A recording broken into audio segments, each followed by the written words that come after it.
ನಾನು ಬೆಳಿಗ್ಗೆ 9:30 ಕೂತ್ರೆ ಸಂಜೆ 6 ಗಂಟೆವರೆಗೂ ಕೂತ್ಕೊಂಡಿದ್ದೀನಿ. ಮನೆಯಲ್ಲಿ ನನ್ನ ರಿಯಾಕ್ಷನ್ ಕೊಡ್ತಾ ಇದ್ದೆ. ಮಧ್ಯೆ ಕುಮಾರಸ್ವಾಮಿ ಅವರು ಈ ಪಂಚರತ್ನ ಕಾರ್ಯಕ್ರಮಗಳ ಬಗ್ಗೆ ಎಕ್ಸಿಬಿಟ್ ಮಾಡೋದು, ಡಿಸ್ಪ್ಲೇ ಅಂತ ಹೇಳ್ಬೋದಾ, ಆ ಮಧ್ಯದಲ್ಲಿ ಊಟಕ್ಕಿಂತ ಮುಂಚೆ ನಮ್ಮ ಪಕ್ಷದ ಅಧ್ಯಕ್ಷರು ಎಚ್.ಕೆ. ಕುಮಾರಸ್ವಾಮಿ ಅವರು ಶಾಸಕರನ್ನ, ಮಾಜಿ ಶಾಸಕರು ಉದ್ದೇಶಿಸಿ ಈ ಒಂದು ಕಾರ್ಯಾಗಾರದ ಸೂಕ್ಷ್ಮ ಪರಿಚಯವನ್ನು ಮಾಡಿಕೊಡಿ. ತಿಪ್ಪೇಸ್ವಾಮಿ ಮೊದಲೇ ಎಲ್ಲ ವಿಷಯಗಳನ್ನು ಸಂಗ್ರಹಣ ಮಾಡಿ ಅವರಿಗೆ ಪೂರ್ವವಾಗಿ ತುಂಬಾ ಓಡಾಡಿದ್ದಾರೆ. ಅದ್ರ ಬಗ್ಗೆ ಬಹುತೇಕ ಎಲ್ಲ ಕಾರ್ಯಕ್ರಮದ ಅವರೇ ಮುಖ್ಯಸ್ಥರಾಗಿ ಓಡಾಡಿದ್ದಾರೆ. ಅದಾದ್ಮೇಲೆ ಹೆಣ್ಮಕ್ಳ ಕಾರ್ಯಾಗಾರ ಸುಮಾರು 700-800 ಜನ ಸೇರಿದ್ದಾರೆ. ಮೆಂಬರ್ಶಿಪ್ ಎನ್ರೋಲ್ಮೆಂಟ್ ಅಲ್ಲಿ ಅಟೆಂಡ್ ಆಗಲಿಕ್ಕೆ ಪಾರ್ಟಿ ಮೆಂಬರ್ಶಿಪ್ ಅಲ್ಲ. ಅದೇ ರೀತಿ ಯೂತ್ಸು ಒಂದು ದಿನದ ಕಾರ್ಯಕ್ರಮ, ಮೈನಾರಿಟಿ ಕಮ್ಯುನಿಟೀಸು ಒಂದು ದಿನದ ಕಾರ್ಯಕ್ರಮ, ಕ್ರಿಶ್ಚಿಯನ್ ಕಮ್ಯುನಿಟಿದು ಒಂದು ದಿವಸದ ಕಾರ್ಯಕ್ರಮ. ಅವರು ಕೂಡ ನಾವು ಅವ್ರಿಗೆ ಅವಕಾಶ ಕೊಡ್ತೀವಿ. ನಾನು ಬೆಳಿಗ್ಗೆ 9:30 ಕೂತು 6 ಗಂಟೆಗೆ ನಾನು ಮಾತಾಡಿದೆ. ಒಂದು 15 ನಿಮಿಷಕ್ಕೆ ಕನ್ಕ್ಲೂಡ್ ಮಾಡಿದೆ, ಅದಕ್ಕಿಂತ ಹೆಚ್ಚೇನು. ಈ ಕಾರ್ಯಕ್ರಮವನ್ನು ಯೋಚನೆ ಮಾಡಿ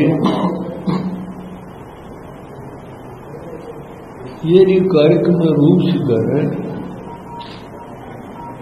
ಇದು ನನ್ನ ಜೊತೆ ಏನು ಸಮಾಲೋಚನೆ ಮಾಡಿಲ್ಲ ಇರೋ ವಿಷಯ. ಅವರೇ ಸ್ವತಃ ನಿರ್ಣಯ ಮಾಡಿದ್ದಾರೋ, ತಿಪ್ಪೇಸ್ವಾಮಿಯವರಂತೆ ಕೆಲವು ಸ್ನೇಹಿತರಂತೆ ಸಮಾಲೋಚನೆ ಮಾಡಿದ್ದಾರೋ, ಅಂತೂ ಅತ್ಯಂತ ಉತ್ತಮವಾದಂಥ ಕಾರ್ಯಕ್ರಮ.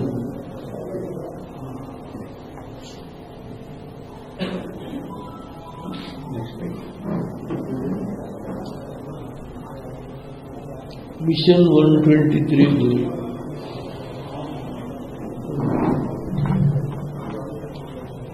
ಪ್ರಿಂಟೆಡ್ ಇದ್ದಲ್ಲ,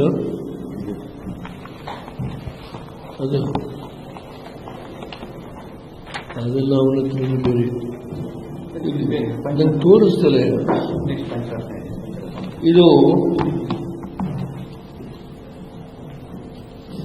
ಇದು ಪಂಚರತ್ನ ಕಾರ್ಯಕ್ರಮದ್ದು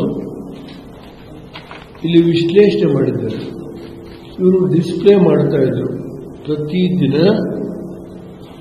ಶಿಕ್ಷಣವೇ ಆಧುನಿಕ ಶಕ್ತಿ, ಆರೋಗ್ಯವೇ ಸಂಪತ್ತು, ರೈತ ಚೈತನ್ಯ, ಯುವ ನವಮಾರ್ಗ ಹಾಗೂ ಮಹಿಳಾ ಸಬಲೀಕರಣ, ವಸತಿಯ ಆಸರೆ. ಇದು ಪ್ರಾಮುಖ್ಯವಾಗಿ 2023ಕ್ಕೆ ನಮ್ಮ ಪಕ್ಷಕ್ಕೆ ಶಕ್ತಿಯನ್ನು ಕೊಟ್ಟರೆ ಮಿಷನ್ 123 ಏನಿದೆಯೋ ನಾನು ಅದನ್ನು ಕಾರ್ಯಗತ ಮಾಡಿ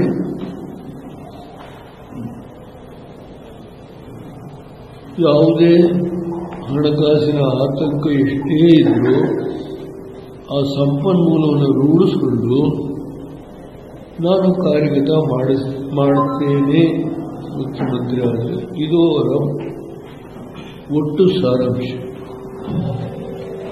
ಇವರು ಮುಖ್ಯಮಂತ್ರಿ ಆಗಬೇಕಾದ್ರೆ 114 ಆದರೂ ಬರಬೇಕಲ್ಲ. ಅವ್ರ ಮನಸ್ಸಲ್ಲಿ ಏನು ಸಂಕಲ್ಪ ಇದೆ. ನಾನೀಗಾಗಲೇ ಕೇವಲ 32 ದಿನ ಇದ್ದಂತ ಕಾಂಗ್ರೆಸ್ನಂತೆ ಸೇರಿ ಸರ್ಕಾರ ಮಾಡುವಾಗ ಇದು ನಾವೆಂದೂ ನಿರೀಕ್ಷೆ ಮಾಡಿದ್ದಿಲ್ಲ. ವಾಸ್ತವ ನಾನು ಅಧಿಕಾರಕ್ಕೆ ಬಂದರೆ 27,000 ಕೋಟಿ ಸಾಲ ಮನ್ನಾ ಮಾಡ್ತೀನಿ, 2 ಲಕ್ಷ ರೂಪಾಯಿವರೆಗೆ. ಇದನ್ನ ಹೋದ ಕಡೆ ಎಲ್ಲ ಹೇಳಿದೆ. ನನಗೇ ಸಂಶಯ, ಸತ್ಯ ಹೇಳಬೇಕಾದ್ರೆ ಏನ್ ಮಾಡ್ತಾನೆ ಮನುಷ್ಯ? ರಿಸೋರ್ಸಸ್ ಅನ್ನು ರೈಸ್ ಮಾಡೋದು ಹೇಗೆ? ಇದು ನನ್ನ ಮನಸ್ಸಲ್ಲಿದ್ದಂಥ ಆತಂಕ. ಇಲ್ಲಿ ನಾನು ಯಾವುದೇ ಮುಚ್ಚು ಮರೆ ಮಾಡಿ ಮಾತಾಡಲಿ. ಆದರೆ ಮನುಷ್ಯ ಹೇಳ್ಕೊಂಡು ಹೋಗಿ ಎಲ್ಲ ಕಡೆ ಹೋದ ಕಡೆ ನೀವು ಶಕ್ತಿ ಕೊಟ್ಬಿಡಿ, ನಾನು ಮಾಡ್ತೀನಿ. ಆದರೆ ವಿಧಿಯ ಆಟವೇ ಬೇರೆ. ಬಿಜೆಪಿಗೆ 106 ಸೀಟ್ ಬಂತು, ಕಾಂಗ್ರೆಸ್ಗೆ 78, ನಮಗೆ 37. ಆ ಸಂದರ್ಭದಲ್ಲಿ ದೆಹಲಿಯ ಹೈಕಮಾಂಡ್ನವರು ಗುಲಾಂ ನಬಿ ಆಜಾದ್,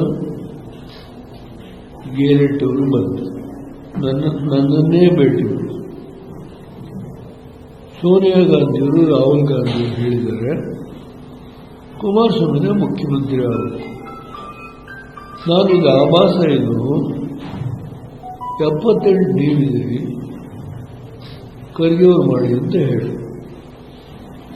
ಮೊದಲು ನನ್ನ ನಿಮ್ಮ ಸಂಪರ್ಕ ಬಹಳ ದಿನ ತುಂಬ ನೋವುಗಳು ಉಂಟು ಮಾಡಿದ್ದೀವಿ. ರಾಹುಲ್ ಗಾಂಧಿ ಹಾಸನದಲ್ಲಿ ಅದೆಲ್ಲ ಪುನರುಚ್ಚಾರ ಮಾಡಲ್ಲ. ಈ ಹಿನ್ನೆಲೆಯಲ್ಲಿ ಸ್ವಲ್ಪ ಕಷ್ಟ ಆಗುತ್ತೆ ಸರ್ಕಾರ ನಡೆಸೋದು. ಅದಕ್ಕೆ ಖರ್ಗೆಯವರಿಗೆ ಕೂಡ ನಾವು ಬೆಂಬಲ ಕೊಡ್ತೀವಿ ಅಂತ ಹೇಳಿ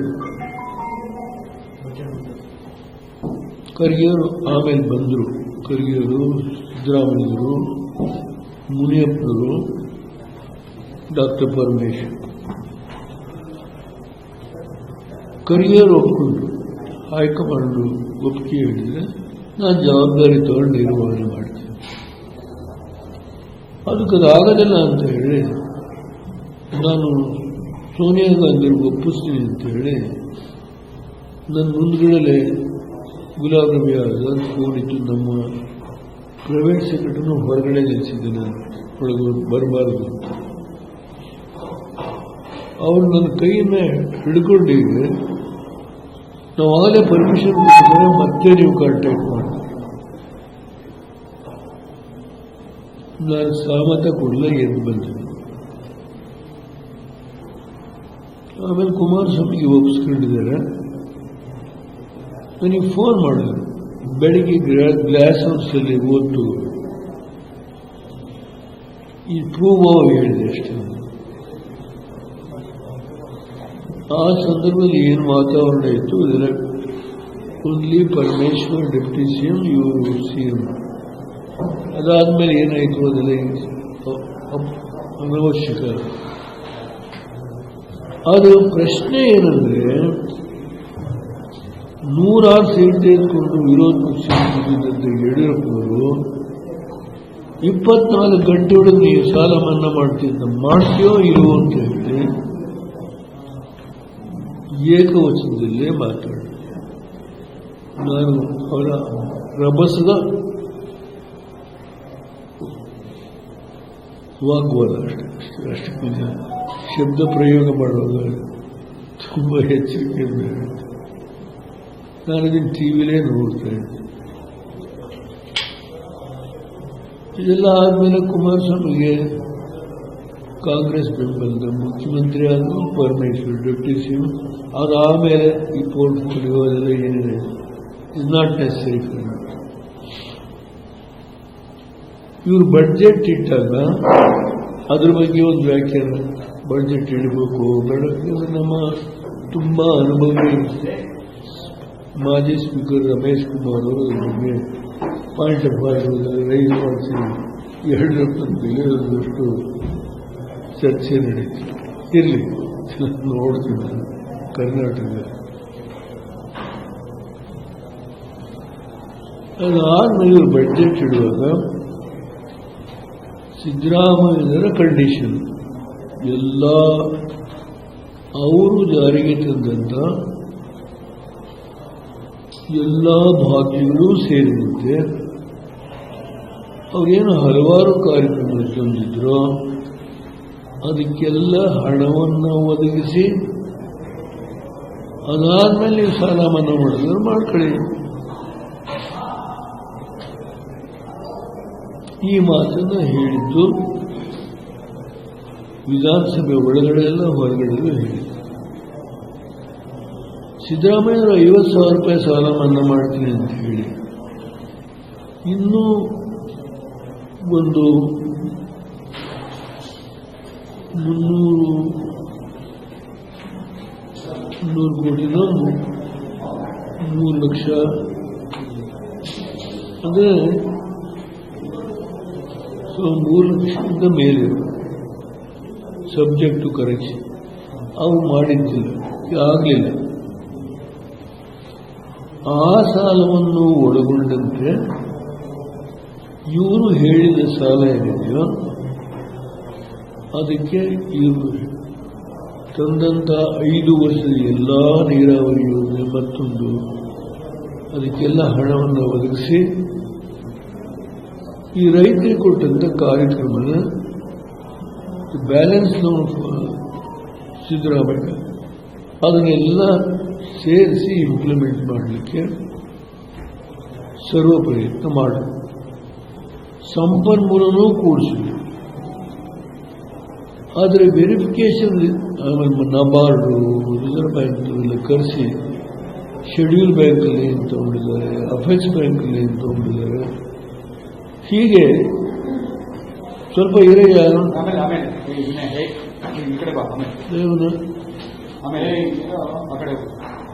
ನಬಾರ್ಡು ಎಲ್ಲ ಹಣಕಾಸಿನ ಸಂಸ್ಥೆಯನ್ನು ಒಳಗೊಂಡಂತೆ ಮೀಟಿಂಗ್ ಮಾಡಿ ಕೆಲವೇನೇನಾಗಿದೆ ಇದನ್ನು ತಮ್ಮ ಗಮನಕ್ಕೆ ತರ್ತೀನಿ. ಕೆಲವರು 2-3 ಕಡೆ ಸಾಲ ತಗೊಂಡ್ಬಿಟ್ಟಿದ್ದಾರೆ ರೈತರು ಬ್ಯಾಂಕ್ಗಳಲ್ಲಿ. ಹೀಗೆ ಅದನ್ನು ವೆರಿಫಿಕೇಶನ್ ಮಾಡೋದಕ್ಕೆ ನಬಾರ್ಡ್ ಅಧಿಕಾರಿಗಳು ಸೇರಿದಂತೆ, ಬ್ಯಾಂಕ್ ಅಧಿಕಾರಿಗಳು ಸೇರಿದಂತೆ, ನಮ್ಮ ಫೈನಾನ್ಸ್ ಸೆಕ್ರೆಟರಿ ಸೇರಿ ಒಂದು ಕಮಿಟಿ ಮಾಡಿ ರೈತನ ಸಾಲ ಅವನ ಖಾತೆಗೆ ಜಮಾ ಆಗಬೇಕು ಈ ಒಂದು ತೀರ್ಮಾನ ಮಾಡಿ ಸುಮಾರು 17,000 ಕೋಟಿ ಅಂತ ಕಾಣುತ್ತೆ. ರೆಗ್ಯುಲರ್ ಅವರವ್ರ ಖಾತೆಗೆ ಜಮಾ ಆಗಿ ಅವರಿಗೆ ಕ್ಲಿಯರೆನ್ಸ್ ಸರ್ಟಿಫಿಕೇಟು ಹೋಗಿ ಈ ಬಾಕಿ ದುಡ್ಡನ್ನ ಬ್ಯಾಂಕಲ್ಲಿ ವೆರಿಫಿಕೇಶನ್ ಮಾಡಿ ಕೊಡೋದು ಇದು ಸರ್ಕಾರ ಅವರು. ಆದರೆ ಯಡಿಯೂರಪ್ಪನಿಗೆ ಏನಾಯಿತು, ಈ ಪ್ರಕೃತಿ ವಿಕೋಪಕ್ಕೆ ಸೇರಿದಂಥ ಬೆಳಗಾವಿ ಜಿಲ್ಲೆ ಬೇರೆ ಬೇರೆ ಕಡೆ ಭಾರಿ ಅನಾಹುತ ಆದ್ದರಿಂದ ಆ ಒಂದು ಹಣವನ್ನು ಈ ಒಂದು ಪ್ರಕೃತಿ ವಿಕೋಪದ ಜನತೆಗೋಸ್ಕರ ಬಳಸಿ ಅದು ಪೇಮೆಂಟ್ ಆಗಿಲ್ಲ. ಇದಿಷ್ಟು ವಿವರಣೆ ಆಗ್ತದೆ ಅಂದರೆ ಇವರೇನು ಈ ಪಂಚರತ್ನ ಈ ಕಾರ್ಯಕ್ರಮ ಹೇಳಿದ್ದಾರೆ, ನನ್ನಲ್ಲಿ ಆ ಹಿಂದಿನ ಅವರ ಒಂದು ಸ್ಫೂರ್ತಿ ಏನು, ಕೊಯ್ಲೇಷನ್ ಗೌರ್ಮೆಂಟ್ ಇದ್ರು 37 ಜನ ನಮ್ಮ ಶಾಸಕರಿದ್ರು, ಹಿಂದಿನ ಸರ್ಕಾರದ ಎಲ್ಲಾ ಕಾರ್ಯಕ್ರಮಗಳಿಗೆ ಹಣವನ್ನು ಒದಗಿಸುವುದರ ಜೊತೆಗೆ ಈ ಕಾರ್ಯಕ್ರಮಗಳನ್ನು ಮಾಡಿ ಇದರ ಜೊತೆಗೆ ಬಡವರ ಬಂಧು ಅನ್ನೋದು ಕಾರ್ಯಕ್ರಮವನ್ನು ಅನುಷ್ಠಾನಕ್ಕೆ ತಂದು ಇನ್ನೊಂದು ಸಂಪೂರ್ಣ ಲೋನನ್ನ ಯಾರು ಪ್ರೈವೇಟ್ ಇವರಿಂದ ತಗೊಂಡಿದ್ದಾರೆ, ಹಿಂದೆ ದೇವರಾಳಿಸುವ ಕಾನೂನು ತಂದರು, ಅದನ್ನ ಇವರು ಅನುಷ್ಠಾನಕ್ಕೂ ತರಲಿಕ್ಕೆ ಪ್ರಯತ್ನ ಮಾಡಿ ರಾಷ್ಟ್ರಪತಿಯವರು ಅದಕ್ಕೆ ಸಮ್ಮತಿ ಕೊಟ್ಟು ನೋಟಿಫಿಕೇಶನ್ ಆಯಿತು. 90ರಲ್ಲಿ ಯಾರ್ಯಾರು ಎಷ್ಟು ಸಲ ತಗೊಂಡವ್ರೆ, ಈ ಒಡವೆ ಮತ್ತೊಂದು ಅವ್ರಿಗೆಲ್ಲರ ಒಂದು ತನಿಖೆ ಮಾಡಿ 90 ಡೇಸ್ ಒಳಗೆ ಅದರ ಸಂಪೂರ್ಣ ಮನ್ನಾ ಮಾಡಬೇಕು ಅಂತ ಆ ಆಕ್ಟ್ ಅಲ್ಲಿ ಇರೋದು. ಯಡಿಯೂರಪ್ಪನವ್ರು ಬಂದ ತಕ್ಷಣ ಕೇವಲ ಒಂದು ವಾರ ಇರ್ಬೋದು ಪ್ರೆಸಿಡೆಂಟ್ ಅಸೆಂಟ್ ಬಂದು ಅದನ್ನ ಇವರು ತೆಗೆದು ಮೂಲೆಗೆ ಒತ್ತಿದ್ರು. ಬಿಕಾಸ್ ಈ ಮನಿ ಲೆಂಡರ್ಸು ಅವ್ರ ಮೇಲೆ ಹೋಗಿ ಹೆಚ್ಚು ಒತ್ತಾಯ ಹಾಕಿದ್ದಾರೆ. ಅದರಿಂದ ಅವ್ರಿಗೇನು ತೊಂದರೆ ಆಗ್ತಾ ಇರ್ತಿಲ್ಲ, ಆದರೆ ಮನಿ ಲೆಂಡರ್ಸ್ ಓದ್ತಾ ಇದ್ರು. ದೇವರಾಜ ಅದು ಮಾಡಿದ್ದಾರೆ. ನಾನು ವಿರೋಧ ಪಕ್ಷ ನಾಯಕನಾಗಿದ್ದೆ, ಅದನ್ನು ಅಲ್ಲಿಗೆ ಸ್ಟಾಪ್ ಮಾಡಿ. ಯಾಕೆ ಹೇಳ್ತೀನಿ ಅಂದ್ರೆ, he has set up his mind. 37 ಜನ ಅವರ ಎಲ್ಲ ಬಡ್ಜೆಟ್ಗೂ ಹಣ ಇಟ್ಟು ಈ 3 ಕಾರ್ಯಕ್ರಮಗಳೇನಿದೆ, ಹಿಂದೇನು ಮಾಡಿದ್ರು ಯಡಿಯೂರಪ್ಪನವ್ರ ಅದು ಬೇರೆ ವಿಷಯ, ತುಂಬ ವಿಷಯ. ನನ್ನ ಮನಸ್ಸಿನಲ್ಲಿ ಒಂದು ವಿಶ್ವಾಸ ಬಂದಿದೆ. ನಾನು ತುಂಬ ಪ್ರತಿಯೊಂದು ದಿನ ನಡೆದಂಥ ಎಲ್ಲ ಕಾರ್ಯಾಗಾರಕ್ಕೆ ಹೋಗಿ ಕೂತು ನನ್ನದೇ ಒಂದು ಭಾವನೆಗೆ ಬಂದಿದೆ. What is safe you can do it ಅಂತ.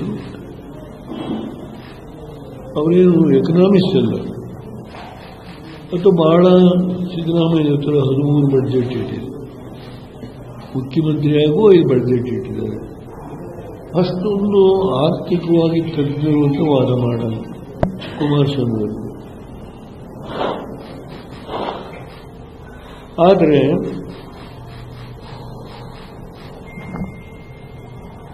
ಈ ಕೆಲವರ ವಿಚಾರ ಮಾಡ್ತಾರೆ, ಹೇಗೆ ಹಣ ಕೂಡಿಸೋದು, ಏನು ಏನು ಆ ಮನುಷ್ಯನ ಸ್ವಭಾವ. ಹಿಂದಿನ ಒಂದು ಆರ್ಥಿಕವಾಗಿ